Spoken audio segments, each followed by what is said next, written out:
Pozdravljeni, moje ime je Barbara Gnidovec-Stražišar in sem evropski ekspert medicine spanja. V današnjem predavanju vam bom povedala nekaj o pomenu samega spanja, še posebej stališča mladega športnika in rekreativca. V današnjem predavanju bomo predstavili, kaj pravzaprav spanje je in kaj se v spanju dogaja, zakaj je pomembno spanje. Nekaj bomo govorili o cirkadianih bioloških ritmih in o samem uravnavanju spanja in v nadaljevanju tudi o povezanosti med športom in spanjem oziroma spanjem in športom. Alan Reid-Schaffan je bil eden izmed pionirov raziskovanja spanja. Nekoč je dejal, da ukolikor spanje ni absolutno nujno potrebno za življenje, da je to največja evolucijska napaka, kajti vemo, da v povprečju človek prespi približno 1/3 svojega življenja. Vendar, če pogledamo na evolucijski lestvici, da je neke vrste spanje prisotno tudi pri tako nizkih živalskih vrstah, kot so določeni črvi, in da se sama količina in struktura spanja z naraščanjem in velikosti možganov povečuje, potem vemo, da je spanje verjetno z tega stališča zelo pomembno za samo življenje. Različni živalski organizmi spijo različno.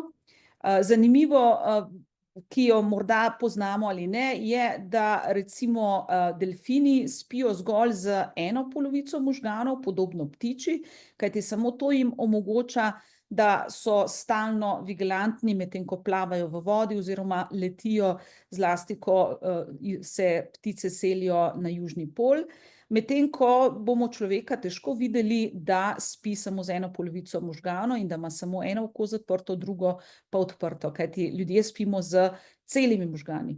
Zanimivost tudi recimo so kiti glavači, ki spijo v pokončnem položaju, in sicer so to ena izmed živalskih vrst, ki spi pravzaprav najmanj, in sicer prespijo zgolj približno 7% 24-urnega dneva. In za razliko od nas, ki spimo v ležečem položaju, so v pokončnem položaju verjetno zato, ker grejo vsakih 10 do 15 minut po zrak. Ena izmed živali, ki potrebuje tudi zelo malo spanja, je na primer tudi žirafa, ki spi približno 8% 24-urnega dneva. Kaj pa samo spanje pri človeku? V grobem v spanju ločimo dve različni obdobji, tako imenovano mirno ali ne-REM spanje in pa aktivno ali REM spanje. To REM spanje je poimenovano po hitrih očesnih gibih, ki jih najdemo v teh fazi spanja.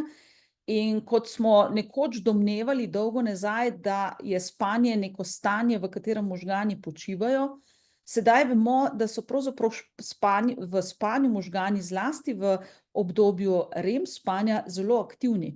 Kajti vidimo lahko, da je možganska aktivnost v REM fazi spanja zelo podobna tisti v budnosti. V REM fazi spanja imamo poleg teh hitrih očesnih gibov, ki so značilni za to fazo spanja, tudi popolno mišično atonijo. In pa lahko ob tem seveda tudi zelo nereden, hiter utrip srca ter neusklajeno dihanje med prsnim košem in trebuhom.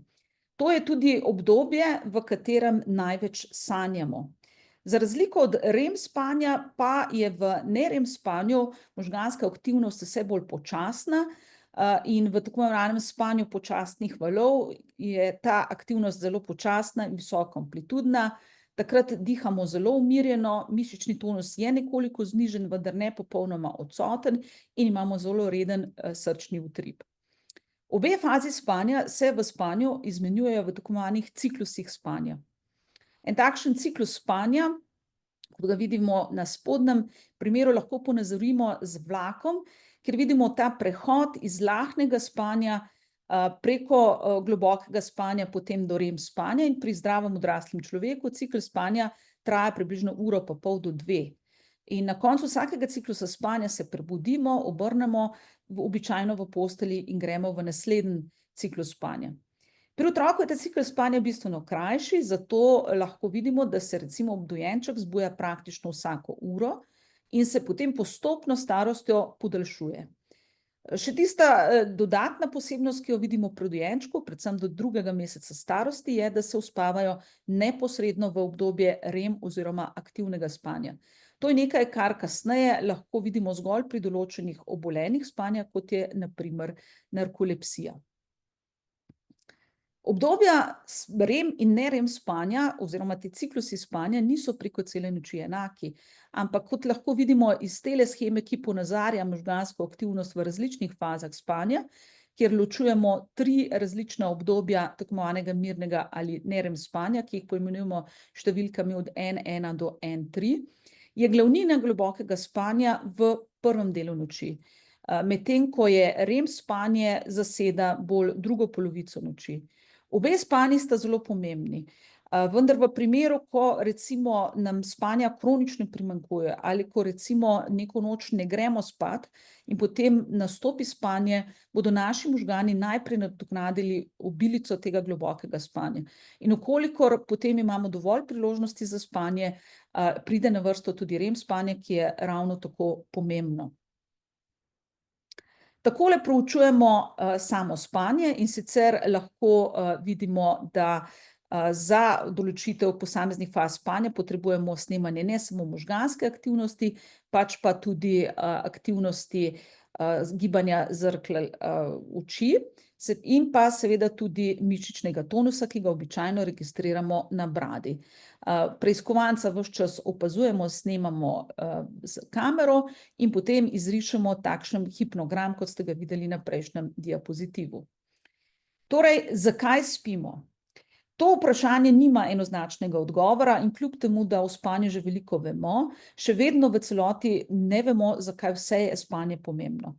Verjetno bo to vprašanje oziroma odgovor na to vprašanje doseglo novo Nobelovo nagrado na področju somnologije, vemo pa veliko že, kaj se pravzaprav v spanju dogaja.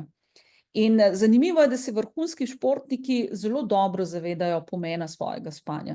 Tukaj imam nekaj izjav zelo znanih športnikov, kot je na primer Roger Federer, ki je ugotovil, da potrebuje vsaj 11 do 12 ur spanja dnevno, sicer ni pravi.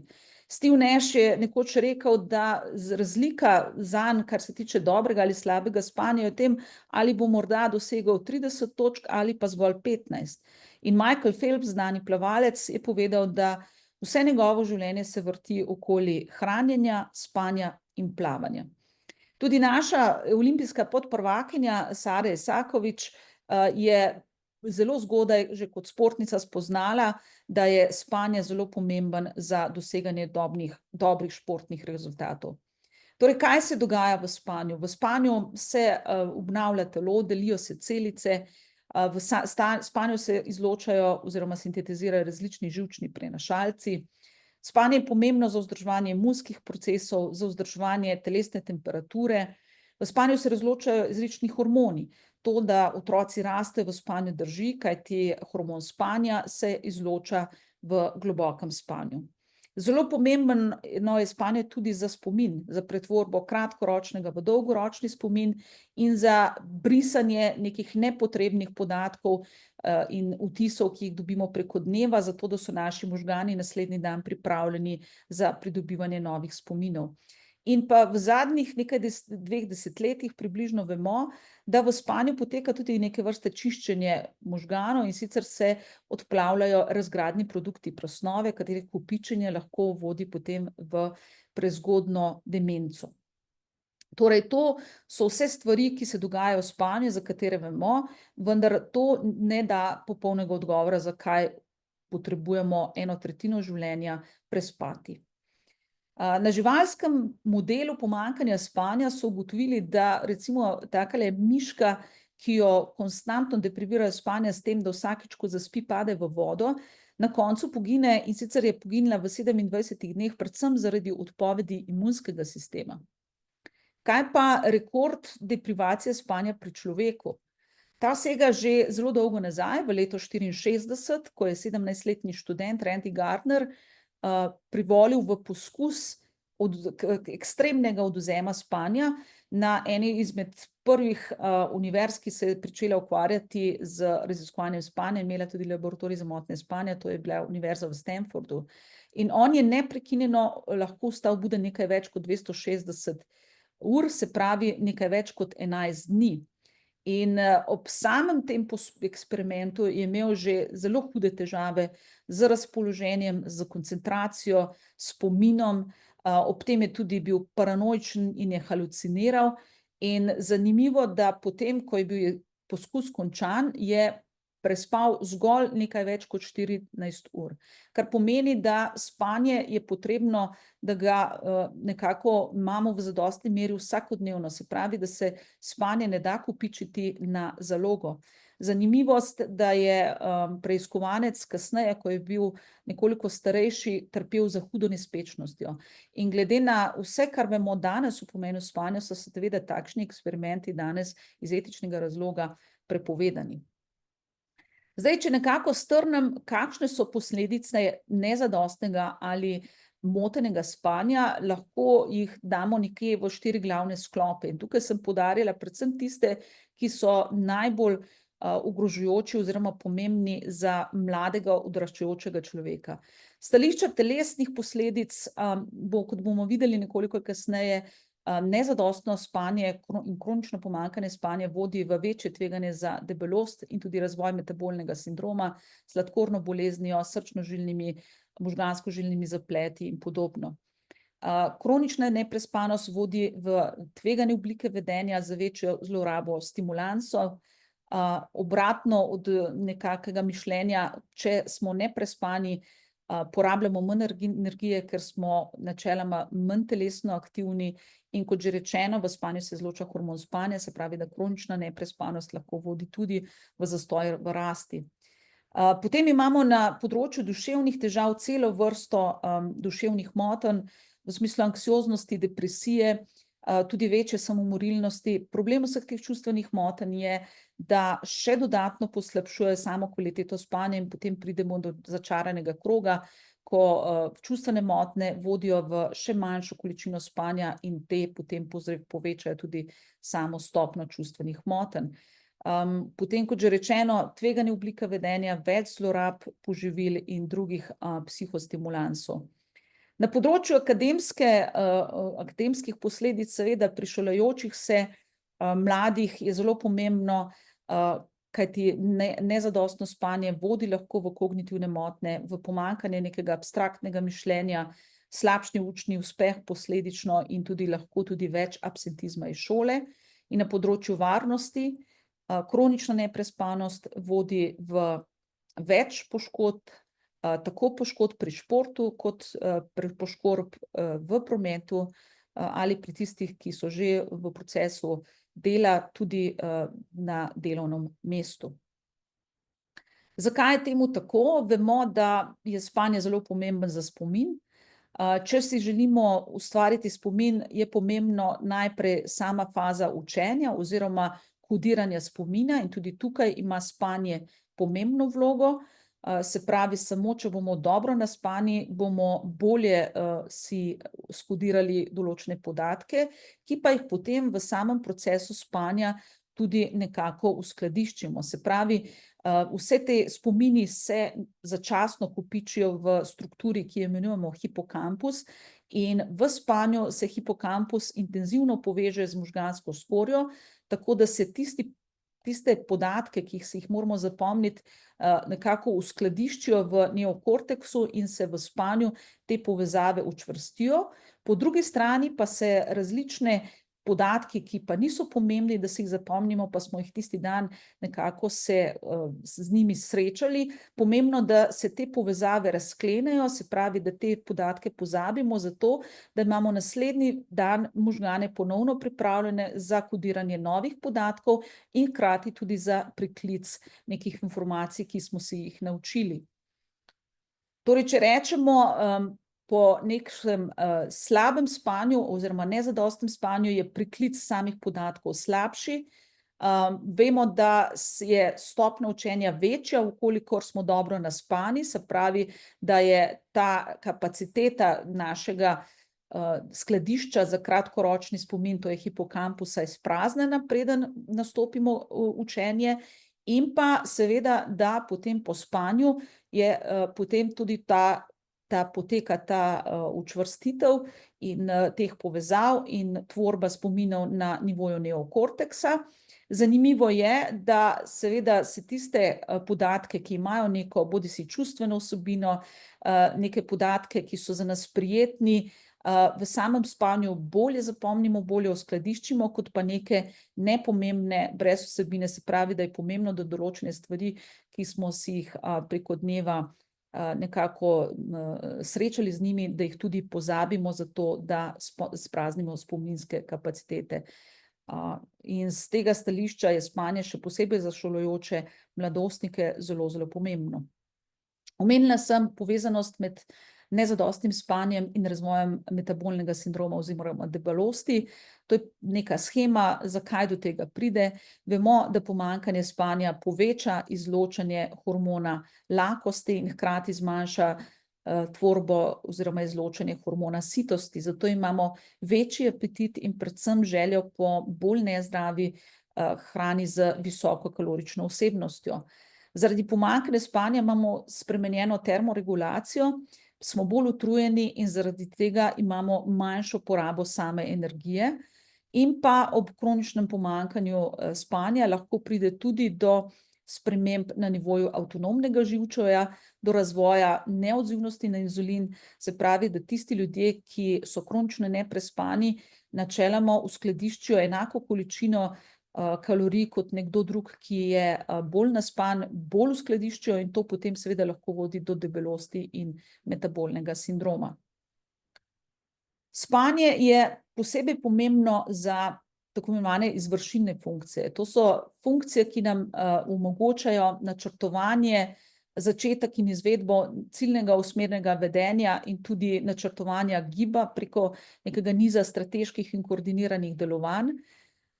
To so višje živčne dejavnosti, ki so tudi vpletene v nadzor habitualnih vzorcev vedenja, na primer kot so usmerjena pozornost, kognitivna prožnost, delovni spomin, nadzor čustev in pa sprejemanja odločitev.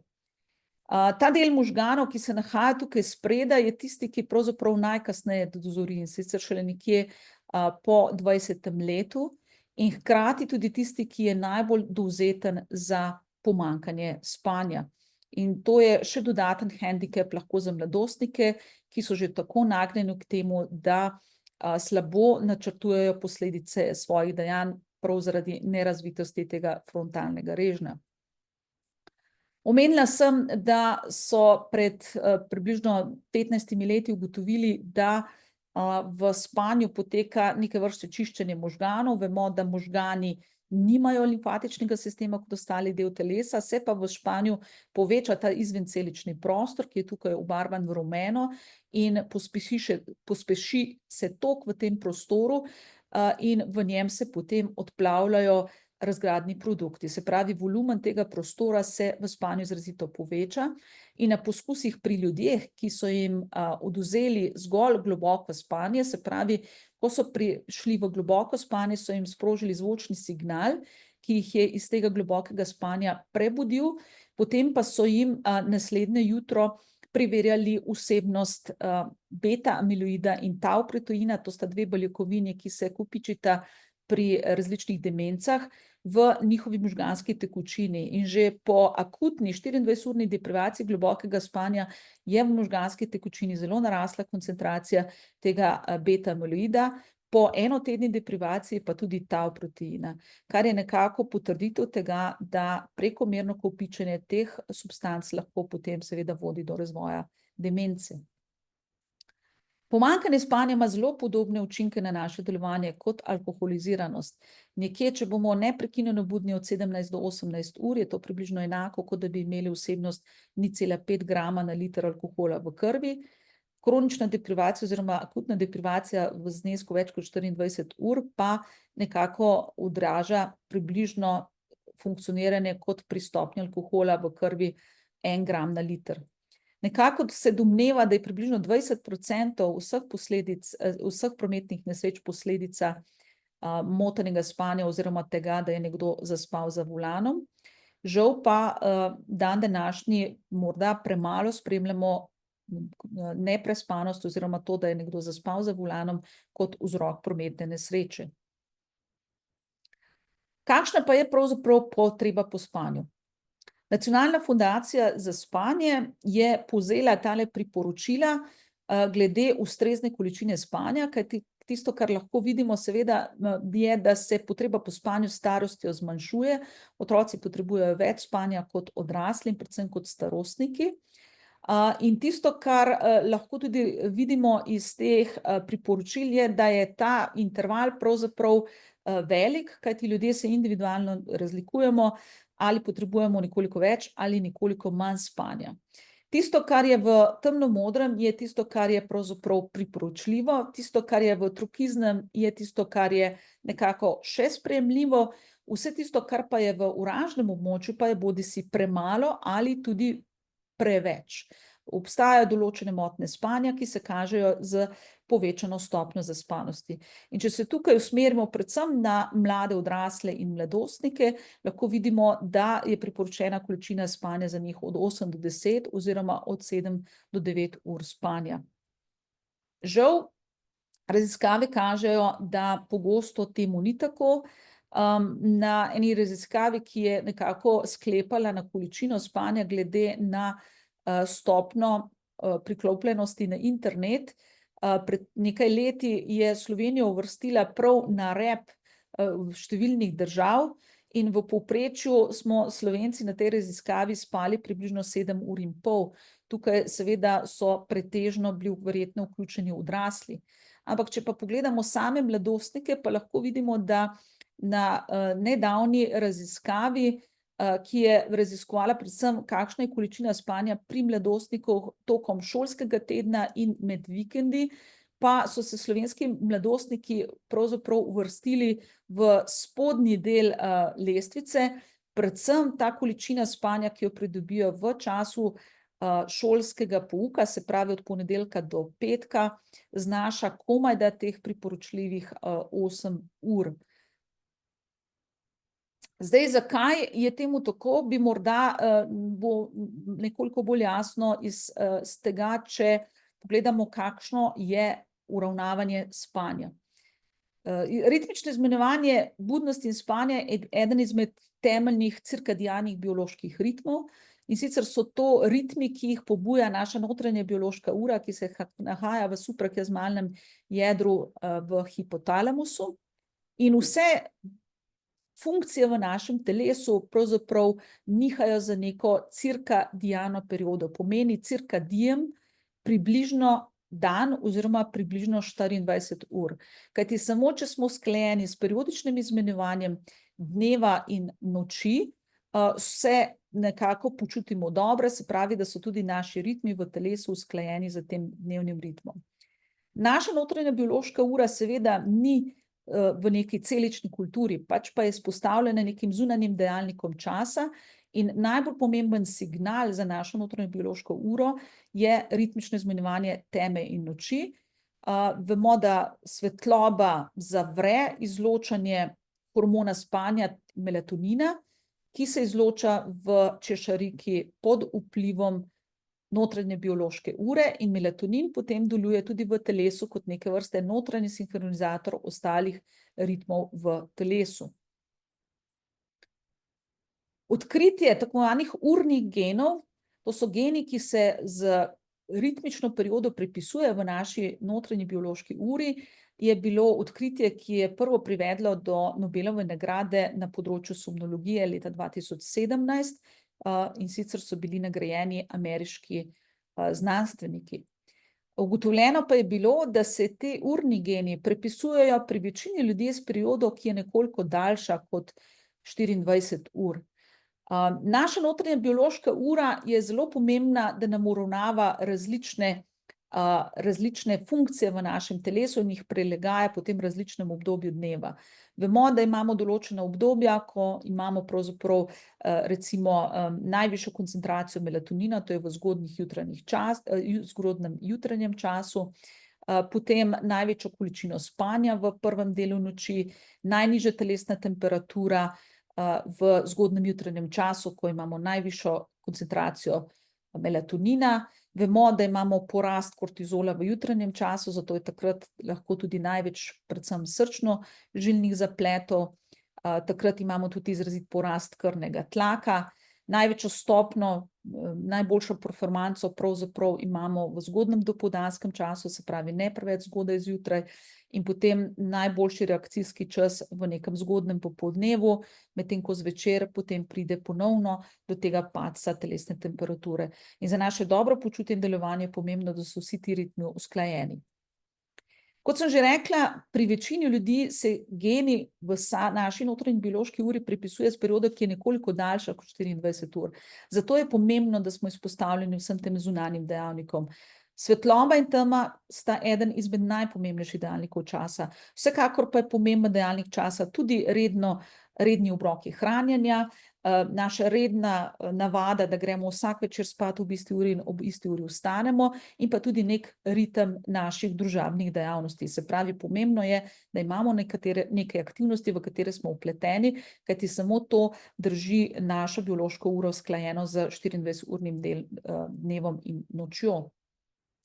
Naša notranja biološka ura, kot smo že rekli, sinhronizira ostale jedra v telesu, in tisto, kar želim tukaj poudariti, je predvsem to, da zvečer pred spanjem se prične padec telesne temperature, zniža se stresni hormon kortizol in pa postopno začne naraščati melatonin, hormon spanja. Ta je najvišji v zgodnjih jutranjih urah, ko imamo najnižjo telesno temperaturo in najnižjo stopnjo kortizola, in zatem se začenja obrat in takrat se začnemo prebujati. Zato je pomembno, da različne funkcije prilagajamo tem ritmom. Verjetno v bodočnosti bo tudi jemanje različnih zdravil šlo bolj ne kot naredno jemanje na vsakih 6 oziroma 8 ur, pač pa glede na posameznikov ritem individualno ob različnih urah dneva. In sicer zakaj? Ljudje se razlikujemo. Predvsem se razlikujemo v tako imenovanem kronotipu. Nekateri se rodijo bolj kot zgodnji kronotip oziroma tako imenovani škrjančki, se pravi, da se zvečer uspavajo bolj zgodaj in tudi zjutraj brez težav hitreje vstanejo. Medtem ko pa so drugi tako imenovani pozni kronotip ali sove, kar pomeni, da se zvečer njihovo izločanje melatonina prične nekoliko kasneje in zaradi tega se tudi zvečer uspavajo nekoliko kasneje, hkrati pa zjutraj težje zgodaj vstanejo. To je nekaj, kar pravzaprav prinesemo s sabo na svet. Potem pa se dogajajo tudi spremembe cirkadianega ritma starosti. Zakaj je to pomembno? Predvsem zaradi tega, kar želim poudariti tukaj, da se z puberteto zgodi premik faze cirkadiane biološke ure. Kot vidite, so vse krivulje nagnjene v desno, kar pomeni, da mladostniki zaradi same njihove biologije postanejo pozni kronotipi ali sove. To pa ima pomen predvsem za njihovo spanje in pa tudi za njihovo funkcioniranje. In sicer je cirkadiana biološka ura, kot že rečeno, pomembna zato, da nam narekuje ritem budnosti in spanja. Seveda pa sam nastop spanja ni odvisen zgolj od cirkadiane biološke ure, ampak kot je na tem modelu 2 procesov ponazarjeno, da je pomemben tudi tako imenovani spalni pritisk ali homeostatski signal, in zjutraj, ko vstanemo, pričnemo kopičiti spalni pritisk in zvečer v idealnih pogojih se oba procesa srečata in takrat nastopi spanje. Z spanjem se spalni pritisk sprosti, biološka ura narekuje jutranje prebujanje in tvorbo pač jutranjih ritmov in tako gremo potem v naslednji cikel. Tisto, kar se zgodi pri mladostniku, smo rekli, da je cirkadiana biološka ura nekoliko zamaknjena v kasnejše obdobje, istočasno pa je tudi to nabiranje spalnega pritiska pri mladostnikih počasnejše. Kar je pomembno zlasti zato, da vkolikor jim dovolimo neko dnevno spanje, s katerim sprostijo preveč spalnega pritiska, lahko to rezultira potem še v kasnejšem večernem uspavanju. In Mari Kerskaden je somnologinja, ki se celo svoje življenje ukvarja s spanjem pri mladostnikih in je izdelala to krasno shemo, kje je problem spanja pri mladostnikih. Kot smo rekli, njihov bioregulatorni pritisk je k zakasnitvi faze cirkadianega biološkega ritma in k kasnejšemu uspavanju. Se pravi, po eni strani zaradi zamika biološke ure in tudi zaradi počnejšega nabiranja spalnega pritiska. Po drugi strani so izpostavljeni psihosocialnemu pritisku. Takrat nekako starši izgubijo vpogled oziroma vpliv na to, kdaj se zvečer uspavajo. Mladi imajo veliko šolskih obveznosti, lahko tudi obveznosti zaradi različnih izvenšolskih dejavnosti in pa seveda zaradi druženja pričnejo veliko uporabljati tudi zaslone in tudi vse to potem vodi v tako imenovani psihosocialni pritisk, da bi se uspavali kasneje. Po drugi strani pa socialno okolje, zlasti recimo v nekaterih okoljih, kot je pri nas, izven večjih mest, pa je šolski pritisk oziroma pričetek šolskega pouka, ki pa je pogosto ob zelo zgodnjem času. Podoben pritisk lahko dajo tudi neka intenzivna vadba, predvsem zgodnji jutranji treningi, kar potem lahko vodi enostavno v to, da nimajo dovolj priložnosti za spanje, kajti mladostniki večerne ure odhoda k spanju ne morejo poljubno prilagajati, ravno zaradi tega zamika cirkadiane biološke ure in zaradi upočasnjenega nabiranja spalnega pritiska. In zato prezgodnje vstajanje lahko vodi v pomanjkanje spanja. In sicer, če ponazorimo na tale način, približno 2-urni zamik faze spanja in dodatna ura potem še na račun počasnejšega nabiranja spalnega pritiska, kar potem vodi nekako v analogijo, da prebujanje najstnika ob 7 uri pomeni približno enako, kot če bi odrasli vstajali ob 4 uri zjutraj. In to je seveda pomembno potem tudi za njihovo performanco, tako kognitivno kot telesno oziroma fizično. Kaj so glavni vzroki?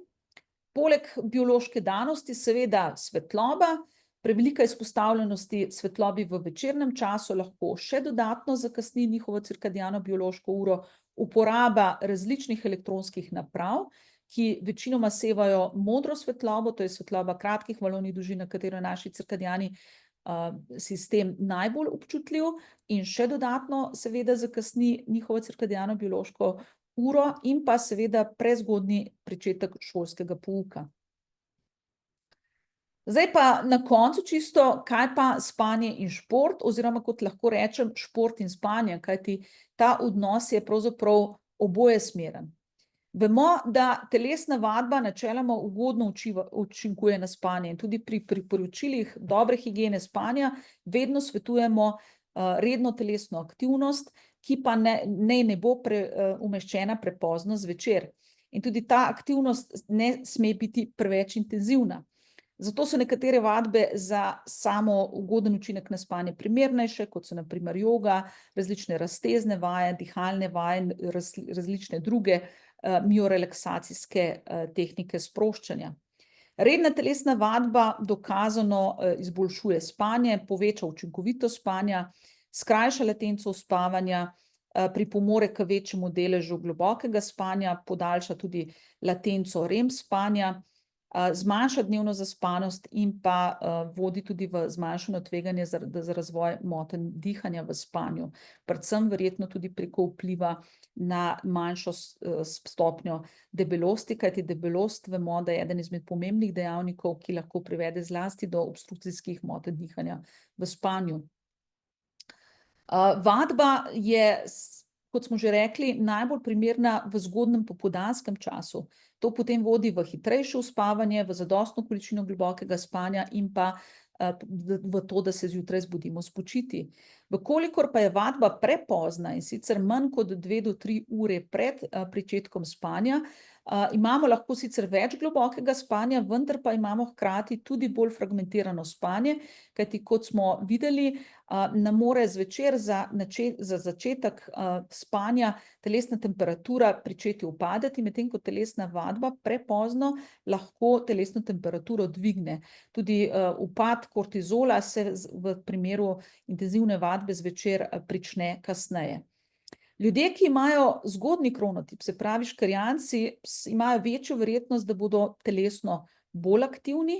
In tisto, kar je pomembno tudi vedeti, da predpubertetni otroci imajo dejansko boljšo zmogljivost in učinkovitost zgodaj zjutraj.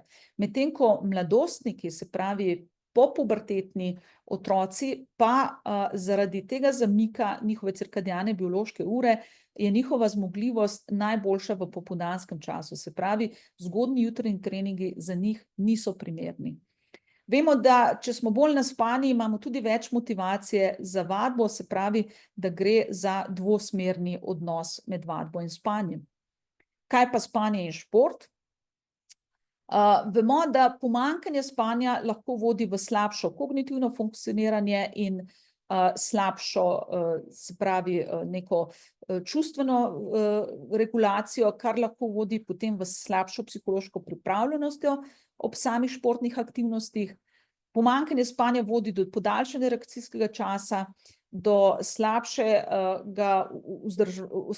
vzdržljivosti in tudi večjega občutka napora. Ob tem lahko privede do motenj razpoloženja, kar pomeni dejansko slabšo telesno zmogljivost oziroma učinkovitost.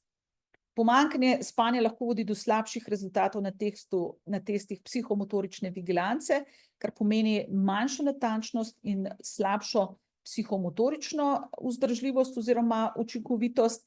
In pa pomanjkanje spanja lahko vodi tudi do slabše regeneracije mišic, do hitrejše izčrpanosti zalog glikogena, do večjega občutka utrujenosti, bolečine in posledično vodi do slabše regeneracije. Tukaj naštevam zgolj nekaj študij, ki so pokazale, da lahko večja količina spanja, še posebej, če je načrtovana pred nekim dogodkom, ki vodi v bodisi nezadostna priložnost za spanje, lahko izboljša učinkovitost in izboljša športno performanco. Na študiji košarkarjev so dokazali, da kolikor jim je bilo dovoljeno spati 10 ur na dan, da so bili hitrejši, da se je njihova natančnost pri metu na koš izboljšala in da so se tudi sicer boljše telesno in duševno počutili. Podobno je bilo pri plavalcih. Vkolikor jim je bilo omogočeno zadostno spanje, so imeli krajši reakcijski čas na samem štartu, hitrejši obrač, večjo odrivno moč, boljše čase so dosegli na krajših šprintih in pa tudi seveda boljše kognitivno in telesno počutje. Tudi pri igralcih tenisa so ugotovili, da je njihova natančnost, predvsem pri servisu, bistveno boljša, vkolikor imajo zadostno količino spanja. Ne samo učinkovitost in zmogljivost, pač pa tudi športne poškodbe.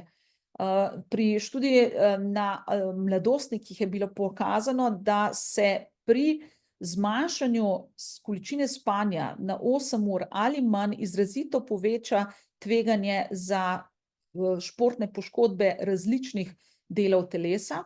Se pravi, da je zelo pomembno tudi z tega stališča samega telesnega zdravja, da omogočimo mladim športnikom zadostno količino spanja.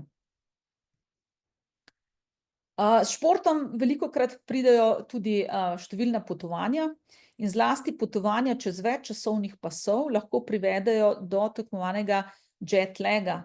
Vemo, da naša notranja biološka ura ne zmore v zelo kratkem času premostiti to razliko med različnimi časovnimi pasovi, da bi uskladile naše notranje ritme in jih prilagodile na tamkajšnji čas. Imamo večje težave pri prilagoditvi ob letu na vzhod v primerjavi z letom na zahod, kajti zaradi narave naše notranje biološke ure, da je njena notranja perioda v resnici nekoliko daljša kot 24 ur, imamo lažjo sposobnost, da si nekoliko podaljšamo dan. Zanimivo je NBA, ena izmed prvih, ki je prepoznala problem teh potovanj. Vemo, da tam nastopa 30 ekip, ki so v 4 različnih časovnih pasovih, da je maksimalna oddaljenost več kot 2700 milj in da vsaka ekipa v rednem delu od novembra do aprila odigra 82 tekem, kar pomeni 26 tednov konstantnega potovanja med različnimi časovnimi pasovi. In vkolikor se uvrstijo v končnico, to potem potencialno pomeni še 28 dodatnih tekem, kar so res ekstremne obremenitve za cirkadiano biološko uro in za njihovo športno performanco. Zato so prepoznali, da je to velik problem. Tukaj so samo navedeni povprečno število milj, ki jih prepotuje posamezna ekipa, bodisi na to, ali je na vzhodni ali na zahodni konferenci. In zato, ker je seveda lažje in bolj pomembno, da prideš na tekmo v časovno cono, ki je za tvojo notranjo biološko uro, ni presenetljivo, da so dosegali boljše rezultate tiste gostujoče ekipe, ki potujejo na zahod, kajti v tem primeru imajo prednost, da se lažje na vzhod, da se lažje prilagodijo na tisti čas, kot pa ekipe, ki pridejo iz vzhoda. In sicer domači, če so na zahodu, imajo približno 10% večje razmerje zmag in porazov v primerjavi z ekipami, ki domujejo na vzhodu.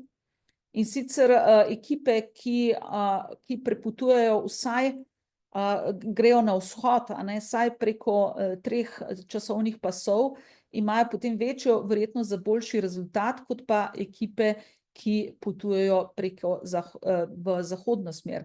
Kajti v tem primeru seveda se tekma prične v času, ko je sicer njihova notranja biološka ura nekako nastavljena na spanje, zato dokazano lahko dosegajo slabše rezultate.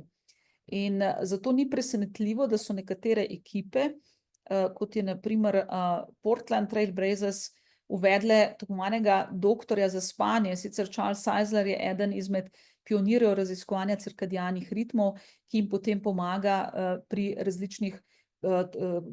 načrtovanju različnih prilagoditev ob teh res ekstremnih potrebah po potovanjih in po menjavi različnih časovnih pasov.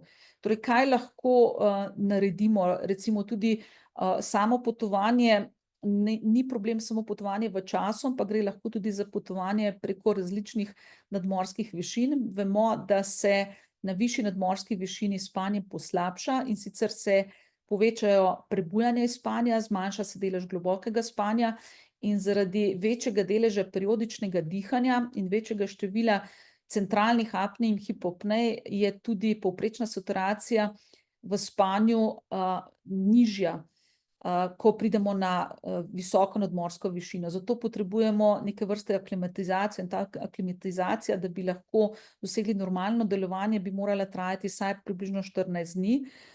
In sicer mladostniki so pa bolj še dodatno in še bolj dovzetni za te spremembe, se pravi, da bi rabili še daljšo prilagoditev za namenom neke dobre performanse.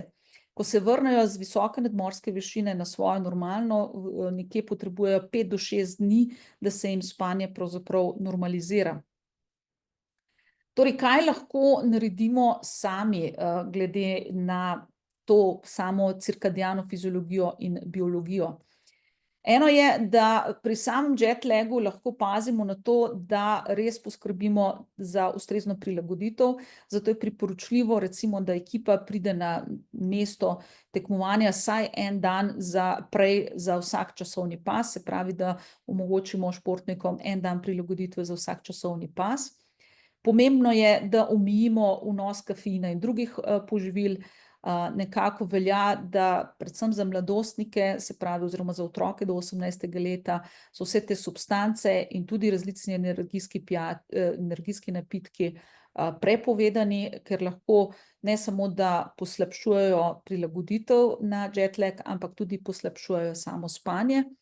Pomembno je, da med samim potovanjem jim načrtujemo obroke in pa počitek, ki se v nekem takem periodi, ki se bo ujemala z časom na sami destinaciji, da v kolikor je mogoče načrtujemo prihod ekipe v gostujoče mesto zjutraj in pa da med samim potovanjem si pač pomagajo s slušalkami, ki izklopijo zunanji zvok ali pa uporabljajo potem nekako pokrivala za oči, zato da si omogočijo čim bolj primerne pogoje za spanje na poti.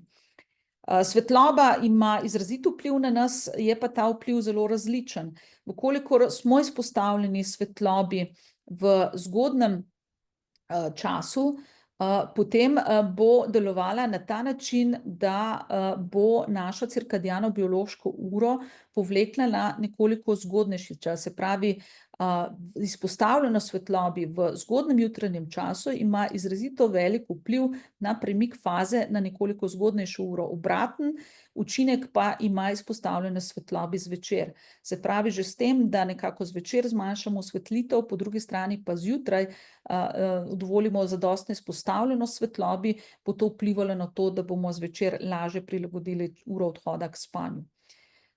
Vemo, da različne elektronske naprave lahko vplivajo na spanje, kot že rečeno, modra svetloba, ki jo oddajajo te zasloni, vpliva na zavirano izločanje melatonina, kar pomeni v večjo stopnjo budnosti zvečer in manj zaspanosti in kasnejše uspavanje. Tudi samo spanje je lahko porušeno, sama arhitektura spanja je slabša in pa dodaten zamik faze cirkadianega ritma budnosti in spanja. Sama miselna aktivnost med tem, ko upravljamo z temi napravami, nas lahko vzdržuje budne, to so tako imenovana psihofiziološka prebujanja, in pa tudi različni zvočni signali, vkolikor imamo elektronske naprave ob sebi, se pravi različna sporočila, opozorila, nas lahko prebujajo.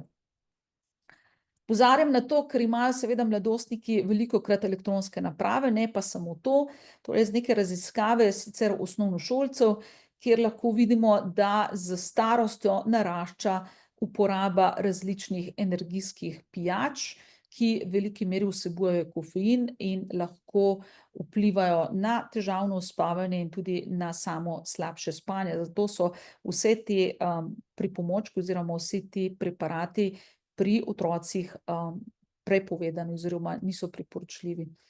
In če za konec povzamem priporočila metaanalize spanja pri mladih atletih, kjer je ekspertna skupina nekako poskušala preko pregleda celotne literature, pri čemer opozarjam, da je literatura o samem vplivu spanja oziroma športa na spanje pri mladih športnikih zelo pomanjkljiva, ampak nekako lahko rečemo, da za mladostnike oziroma otroke od 17. do 19. leta je priporočljivo, da dobijo vsaj 8 do 9 ur spanja na noč, medtem ko za mlajše otroke seveda so te potrebe še večje. Kot že rečeno, telesna vadba lahko izboljša spanje, pri čemer pa je pomembno, da ta vadba ni preveč intenzivna in pa tudi, da ni prepozna. Nekje 2 do 3 ure najkasneje pred začetkom spanja lahko sama vadba izboljša tako samo latenco uspavanja, kot tudi samo učinkovitost spanja. Zelo pomanjkljiva je literatura, kar se tiče prehrane, vendar nekako so študije pokazale, da naj bi pravzaprav čvrsta hrana za večerjo imela boljši vpliv na lažje uspavanje in boljšo kvaliteto spanja, predvsem pa je pomembno, da je to hrana, ki ima nizek glikemični indeks. Določena zdravila, ki se uporabljajo zelo nekako popularni, je predvsem melatonin, tudi stališča nekakšnega njegovega antioksidantnega delovanja ali različni stimulansi, kot je kava in podobni energijski napitki, niso priporočeni za mlade športnike. Določene tehnike, kot so mišična relaksacija in pa predvsem, seveda, kot sem že opozorila, na izpostavljenost zaslonom zvečer pred spanjem lahko vpliva na njihovo spanje, zato je pomembno, da to izpostavljenost zmanjšamo. Pri potovanjih preko več časovnih pasov ali na višje nadmorske višine je pomembno, da dovolimo zadosten čas za aklimatizacijo na te nove pogoje. Idealno je to vsaj 14 dni, v skrajnem primeru pa, kot smo rekli, vsaj en dan za en časovni pas. Vemo, da vsaj 8 ur spanja vodi do bistveno zmanjšega tveganja za poškodbe. In pa pomembno je, da seveda se zavedamo pomena dobre higiene spanja in da tudi mladostnikom, predvsem mladim atletom, omogočimo zadostno spanje, vkolikor pa imajo neke težave s spanjem ali neke klinične znake, da bi imeli lahko neke pridružene motnje spanja, seveda pomembno, da so napoteni potem na ustrezen naslov k specialistu za motnje spanja, ki bo te motnje spanja diagnosticiral in tudi ustrezno zdravil. Torej, In kot ne nazadnje, kot smo že povedali, ne samo, da dobro in zadostno spanje vpliva na boljšo športno učinkovitost in boljše rezultate, pač pa je pomembno tudi za splošno zdravje, predvsem v smislu, kar se tiče duševnega zdravja, debelosti in drugih zdravstvenih problemov. In čisto za koncu, naj končam z zlatimi pravili dobre higiene spanja, ki pa veljajo za nas vse, ki naj bomo vsaj v neki meri tudi športniki, kajti kot že rečeno, telesna aktivnost lahko zelo dobro vpliva na spanje in zato je pomembno, da hodimo spat vsak večer v isti uri in da vstajamo v isti uri, da se izogibamo intenzivni telesni vadbi neposredno pred spanjem, pač pa da bo ta umeščena recimo nekje 2 do 3 ure pred spanjem, da je ta telesna dejavnost redna in sicer zaželeno nekje v zgodnjih popoldanskih urah, da imamo ustrezne pogoje za spanje, se pravi, da spimo v zatemnjeni spalnici, ki ne sme biti pretopla in ne sme biti prehrupna, da poskrbimo, da zvečer nimamo pretežkega obroka, predvsem obroka z visokim glikemičnim indeksom, da zvečer ne pijemo alkoholnih pijač ali drugih poživljajočih pijač, da si kratek spanec, če že moramo, omogočimo samo zgodaj popoldan, neko kratko siesto, kar pa ne velja za mladostnika, kajti vemo, da pri njih lahko pride do prevelike sprostitve spalnega pritiska in potem kasnejšega večernega uspavanja. Pomembno je tudi, da posteljo uporabljamo le za spanje, se pravi pa za spolno aktivnost, v kolikor ne moremo zaspati ali se ponoči zbudimo in ne moremo ponovno zaspati, je pomembno, da posteljo zapustimo, izvajamo mirno aktivnost v nekem drugem prostoru, ki ne sme biti preveč osvetljen, ter zatem ponovno poskušamo s spanjem, ko bomo čutili zaspanost. Pomembno je tudi, da del dneva, predvsem zjutraj, v dopoldanskem času preživimo na dnevni svetlobi, na soncu, in pa zvečer pa obratno začnemo umirjanje v nekem tihem, sproščenem in ne preveč svetlem okolju. Na tem mestu bi se zahvalila in upam, da vam je tole predavanje dalo kakšno pomemben nasvet in kakšno dobro informacijo za izboljšanje tako vašega spanja kot spanja mladih športnikov. Hvala lepa.